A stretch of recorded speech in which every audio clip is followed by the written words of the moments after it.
Um, Ma'am, may final decision na po ba yung prosecution panel and Congressman Chua doon sa pagkuha ng authorization from the President to open the documents, the BIR box?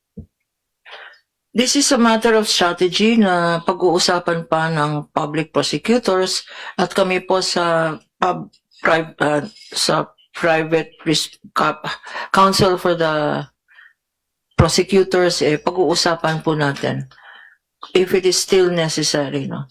Because siguro ang ginagawang nilang batayan, yung statement ni former BIR Commissioner Henares, nung nag-testify siya at pinakita yung BIR documents, meron ng written permission ang President, no?